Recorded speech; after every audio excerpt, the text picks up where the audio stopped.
Welcome, my name's Annette Garsteck, and my one mission here today is to make sure that I can tell you about a major mistake you can either avoid making on your resume or you can correct on your professional resume.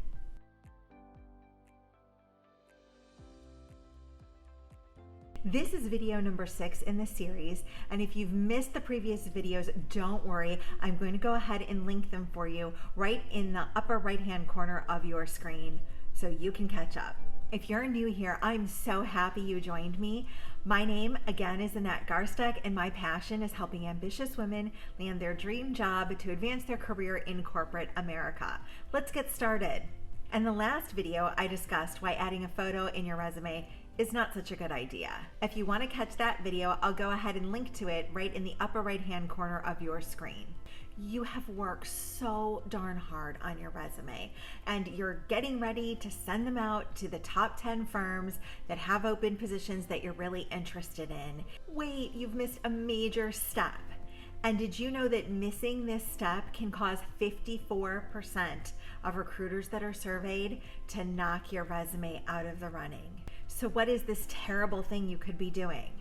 It's so hard to imagine, but you're using a one-size-fits-all resume. If you knew that making this mistake was going to increase your chances of having your resume rejected by more than 50%, would you do it?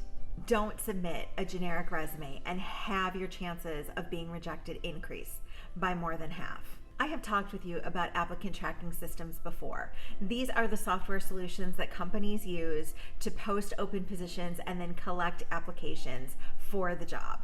One of the primary tasks of applicant tracking systems is to screen those that are interested in the job.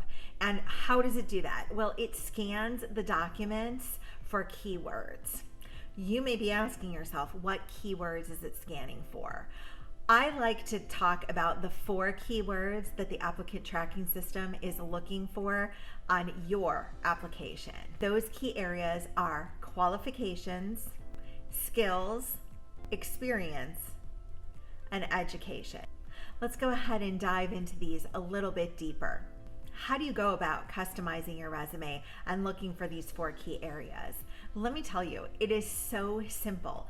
All the answers that you need, you can find in the job posting itself.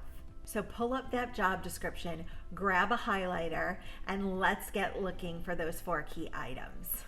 In order to find out how to customize your resume, I'd like to start with the job posting you're applying for. Print out the job description, grab a highlighter, and let's look for education, expertise, skills, and qualifications on a real live job description.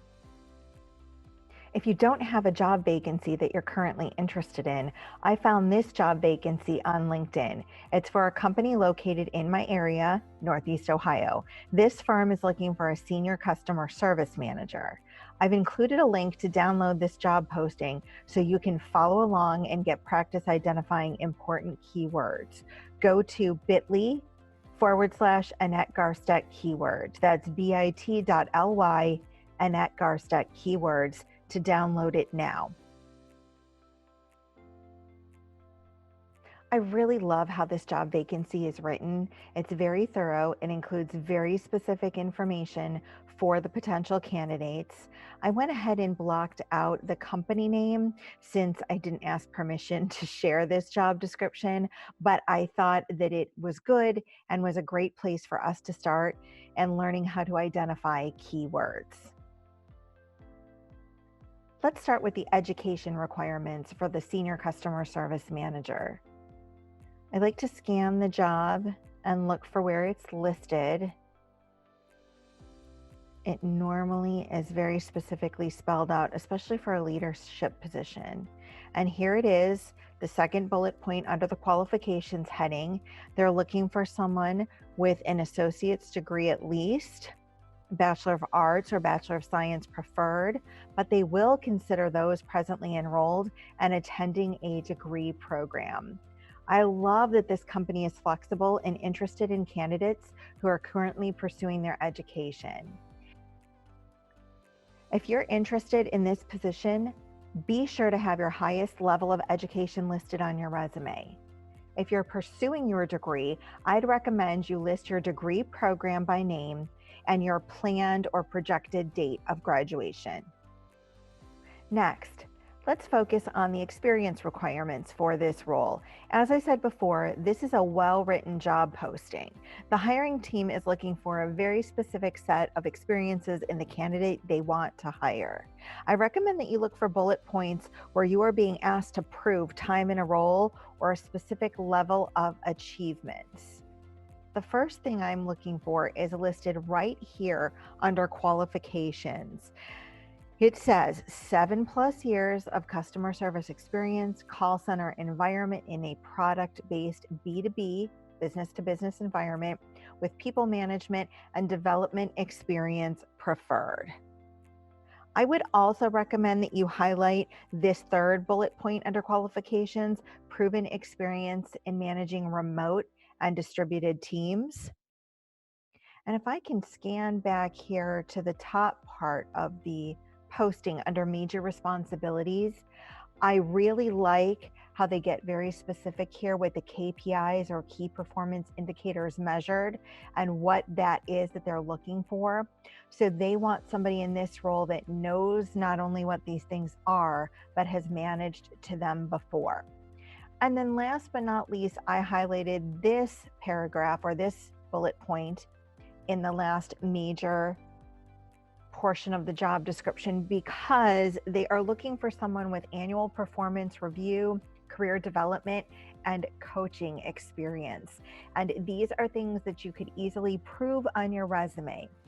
You don't want to just include these as keywords in your resume. You want to talk about your achievements in these areas. When updating your resume, use these high-level accomplishments in your career profile or your career summary portion. Normally, this is at the top of your resume.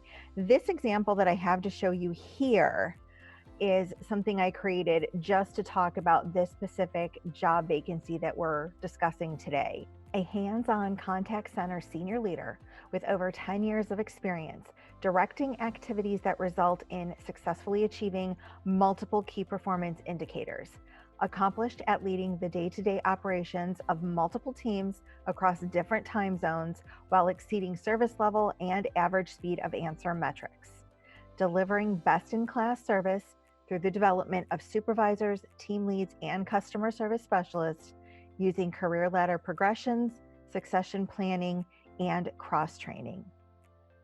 I was able to use words that were in the job vacancy to describe this successful candidate and her experience. This is something that I know you can do when you're describing your experience and positioning it in the best light to match the job of your dreams. Now on to the skills listed in this job posting. I recommend focusing on hard skills described, primarily software proficiencies. This job vacancy has actually 4 bullet points listed under technical requirements. So they're looking for somebody proficient in ERP platforms, ideally SAP and order management activities, proficient in CRM platforms and software tool sets, ideally Salesforce, proficient within effective use of call center telephony, VoIP or voice over internet protocol tools such as Five9, and proficient in Microsoft Office. And they talk about this whole Microsoft Office suite of products here. And if you move back up, just to highlight how important SAP and Salesforce are, they've listed them in a separate bullet point under major responsibilities section. And then they're also looking for somebody with continuous improvement skills using Lean Six Sigma principles. So there's a couple of things that you could do here. I would recommend that you highlight these skills in your accomplishment bullet points. And if you have any certifications on any of these things, if you have a train the trainer credential, and describe those experiences. If you don't have specific VoIP experience with Five9, I'd list any VoIP or telephony skills that you've worked with or softwares that you've worked with so that they know that you have the information and the technology. You would just have to learn their particular platform. And chances are you would have some support here as well when learning about these technologies. The qualifications I like to look for in a job posting are qualities that the company wants to see in a successful hire. You could think of these as actually personal characteristics or personal qualities. And let's go ahead and take a look, because this job is filled with descriptive language like that. It includes forward thinking, strategic, results driven, organized leader, hands on leader, which I was able to use in the career summary for this candidate, strategic thought leadership, ensure adequate representation. Oh my gosh, there were so many words here. Inspire large teams, project management skills, coach and teach peers. So they're looking for a candidate that can lead and manage his peers or her peers. Strong business acumen, strong time management skills and delegation of work, positive attitude, critical thinker, analytical, data savvy, passion for excellence, ability to recognize and adapt to change, strong multitasking capabilities. So these might not be able to be keywords that you fit in perfectly as they are, but it would be easy enough for you to demonstrate a positive attitude. You could put something about your positive attitude in your cover letter. You can also demonstrate a lot of these characteristics, including a positive attitude, on your LinkedIn profile by commenting in a positive manner on somebody else's posts or posting topics, quotes, different stories that are inspirational and positive. I hope that you found a ton of value in this video. If I've been helpful to you, please subscribe to my channel. Don't forget to ring the bell. It'll remind you every time I upload new videos. Customizing your resume can be a daunting task, but it's required to stand out from all the other people in your industry. Want to stand out even more? Download my free guide and start preparing your social profiles for your job change. It's so easy to get. Go to bit.ly/Annette Garsteck. Maybe all this chatter about making all these resume mistakes has you feeling less than confident in searching for your dream job. Lady, I hear you and I understand. You don't have to go through all of this alone. So if you'd like, find 20 minutes in your schedule and let's Zoom. We can talk about whatever's making you feel less than confident.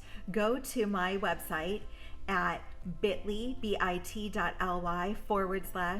Garsteck schedule. Mark your calendar and join me next time as we dive deeper into more resume mistakes you can avoid.